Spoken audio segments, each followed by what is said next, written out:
بسم اللہ الرحمن الرحیم. جب بھی پاکستان کی فوجی طاقت کا ذکر ہوتا ہے نا تو اکثر نظریں صرف ہتھیاروں پہ جا کر رک جاتی ہیں، لیکن اس جنگ میں ہم نے دیکھا کہ صرف ہتھیاروں کی بات نہیں تھی.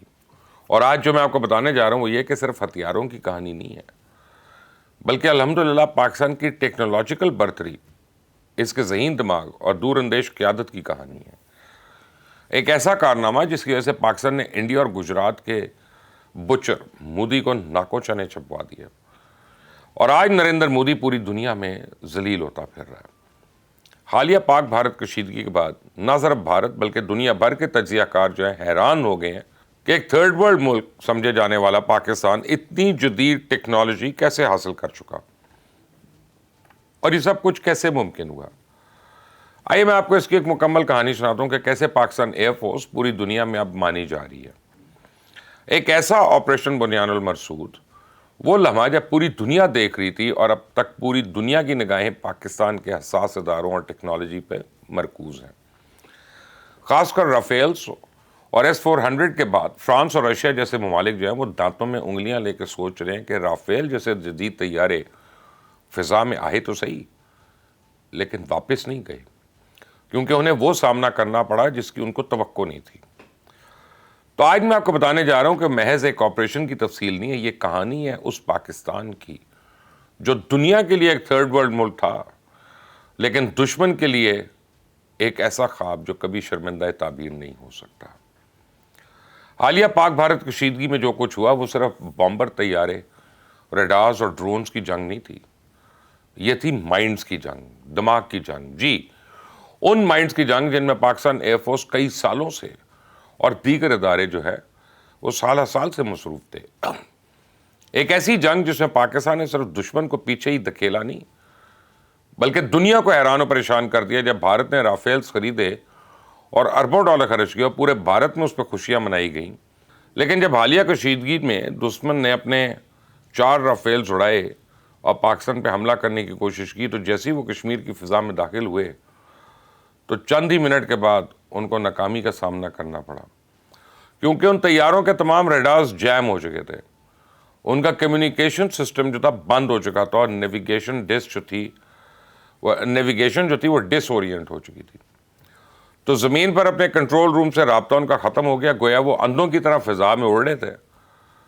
اور یہ پہلا موقع تھا جب دشمن کو پاک فضائیہ کی جدید سائبر ٹیکنالوجی کا سامنا تھا. اس سے پہلے 2019 میں پاک فضائیہ نے ابھی نندن کا MiG 21 گرایا تھا نا، تب بھی اس کے ریڈار کو جیم کیا تھا، لیکن وہ پرانا طیارہ تھا اور اس کے بارے میں پاک فضائیہ کو معلوم تھا. لیکن جیسے ہی رافیلز آئے تو پاک فضائیہ نے ان کے بارے میں بھی اسٹڈی کی، اور موجودہ ایئر چیف جو ہیں ظہیر احمد بابر سدھو، انہوں نے پاک فضائیہ کی کمان سنبھالی تو انہوں نے صرف ہتھیار نہیں بدلے بلکہ انہوں نے اپنی سوچ بدلی ہے، کیونکہ ان کا اندازہ ہو چکا تھا کہ اگلی جنگ سائبر سپیس میں لڑی جائے گی. اس لیے انہوں نے نیسٹپ کی بنیاد رکھی، ایک ایسا ادارہ جس نے پاکستان کو ڈیجیٹل دفاعی خود مختاری دی. نیسٹپ جو ہے ایک جدید جنگی دماغ ہے جو وہاں سے سوچتا ہے جہاں دشمن کی سوچ ختم ہوتی ہے. National aerospace science and technology پاک ایک عام ادارہ نہیں ہے، بلکہ یہ وہ تھنک ٹینک ہے جہاں cyber warfare, electronic warfare, artificial intelligence, cyber psychological operations, space defence, ان جیسے منصوبے جو ہیں وہ پاکستان کے مستقبل میں دفاع کے لیے تیار ہو رہے ہیں. اور آنے والے وقت میں دنیا دیکھے گی انشاءاللہ کہ پاکستان کیا کیا کر سکتا ہے. National aerospace and science and technology پاک جو ہے یہ ایویشن سٹیز کی پاکستان کے اندر ایک منصوبہ ہے، اسی کی قیادت پاکستان ایئر فورس کرتی ہے.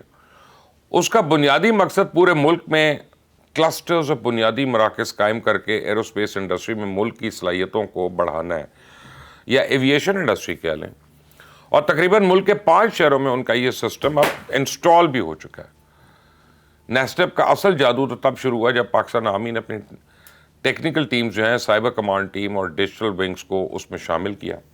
اور اب نیسٹپ جو ہے اس میں Pakistan army, Pakistan air force ایک joint operational threat network پر کام کر رہی ہے، جہاں صرف ایک طرف دشمن کے ریڈارز جیم ہوتے ہیں، دوسری طرف دشمن کے ڈرونز ہائی جیک کیے جاتے ہیں. اور یہی وہ جنگ ہے جو ہمیں دکھائی نہیں دیتی ہے لیکن اپنا اثر چھوڑ کے جاتی ہے. سائبر ٹیکنالوجی اور دماغوں کی لڑائی، اور اس لڑائی میں پاکستان ایئر فورس کا تو اب کوئی ثانی نہیں ہے، دنیا مان گئی ہے، اسرائیل کے چکے چھوٹ گئے۔ نیسٹپ جو ہے نہ صرف ماڈرن وارفیئر ڈیزائن کر رہی ہے، بلکہ بیرون ممالک کی ٹیکنالوجی کو سمجھ کر جدید ریڈارز بھی خود بنا رہی ہے، اور پاکستان کے کروڑوں اربوں ڈالرز بچ رہے ہیں۔ مارچ 2024 میں جب نیسٹپ نے SR-3D ایسا ریڈار متعارف کرایا تو یہ صرف ایک ٹیکنالوجی نہیں تھی، بلکہ ایک برتری کا اعلان تھا۔ یہ ریڈار نہ صرف 80 کلومیٹر دور تک اپنا اہداف کو ٹریک کرتا ہے، بلکہ دشمن کے ریڈارز کو ڈسٹرب بھی کرتا ہے۔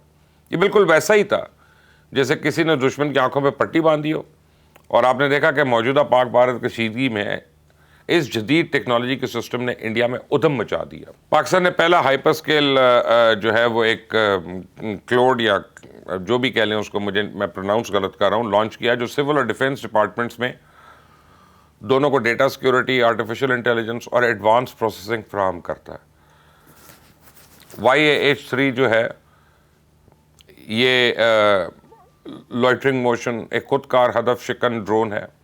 یہ ڈرون دشمن کی لوکیشن پہ گھومتا ہے، اس کا مائنڈ ہے، خود فیصلہ کرتا ہے اور نشانہ بناتا ہے، اور حالیہ جنگ میں اس ڈرون نے دشمن کی سرفیس ٹو ایئر بیسز جو تھے اور سسٹمز کو تباہ کر کے واپس آیا، وہ بھی بغیر کسی اپنے نقصان کے۔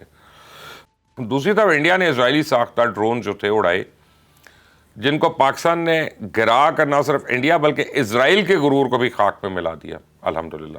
نیسٹپ جیسے ادارے کی بات کریں تو یہ ساؤتھ ایشیا میں اپنی نوعیت کا پہلا ادارہ ہے جو روایتی جنگ کو ٹیکنالوجی کے میدان میں لیڈ کر رہا ہے، اور اس وقت یورپ میں NATO cyber defence system, Estonia cyber defence campus, Switzerland hybrid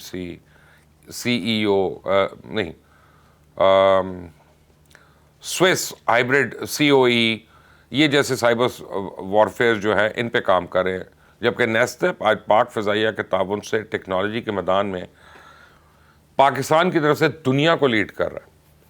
اور اس کی اہمیت کو سمجھتے ہوئے اسی لیے میں کہہ رہا ہوں کہ یہ صرف راکٹ یا رافیل کی جنگ نہیں ہے، یہ مائنڈز کی جنگ ہے، کوڈز کی جنگ ہے، نفسیات کی جنگ ہے۔